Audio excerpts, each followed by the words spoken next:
Wakazi wa maeneo kame katika kaunti ya Pokot Magharibi wametakiwa kufika katika vituo vya matibabu ili kupata vipimo vya magonjwa ambayo yamesahaulika. Magonjwa kama kalaza na trakoma yameratibiwa kama baadhi ya magonjwa yaliyosahaulika na ambayo yanazidi kuwaathiri wakazi wa Pokot Magharibi. Mmoja baada ya mwingine wagonjwa wanafika hapa katika shule ya msingi ya wasichana ya Kacheliba, wengi wakionekana kutumia fursa hii kupata matibabu ya kitaalamu na vipimo bila malipo. Tukasikia kwa radio ati yako dawa nakuja hapa, akasema hiyo maneno kama hii mkuu ya hii mtoto, tukasema mimi napeleka huko. Kaumia na niliumia niko mwaka 2008 mwaka jana. Shirika la DNDi likisema kuwa eneo hili ni mojawapo ya maeneo yanayokabiliwa na ongezeko la magonjwa yaliyosahaulika kama vile kalaza, mycetoma na trakoma, na hivyo basi mashirika mbalimbali yamejitokeza ili kuwasaidia wakazi kupata matibabu ya kitaalam pamoja na kujua hali yao ya magonjwa mengine katika eneo hili.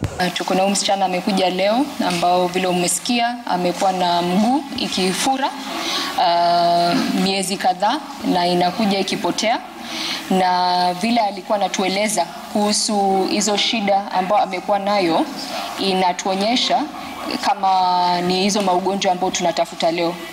Watu wa area hii na haswa watu wa serikali wasaidie hii project, sababu mtu mmoja hataweza peke yake. Mimi mwenyewe nilijitokezea, sababu hii disease ikisumbua watoto tutapoteza watoto ambaye wangekuwa kama Tekla Lorupe.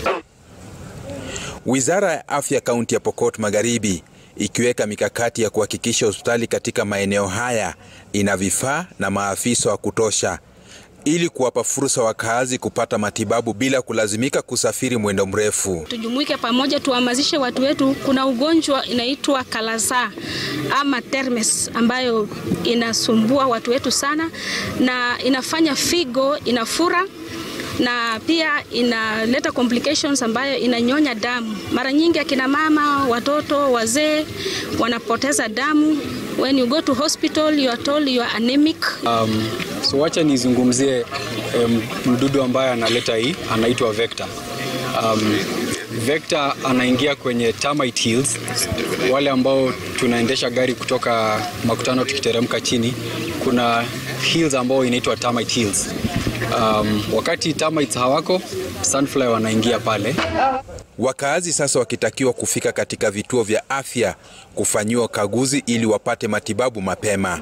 Ndizo harakati za kukabiliana na magonjwa yaliyosahaulika katika eneo hili la Kacheliba, kaunti ya Pokot Magharibi, huku wakazi wakitakiwa kutumia fursa hii kuja kupimwa.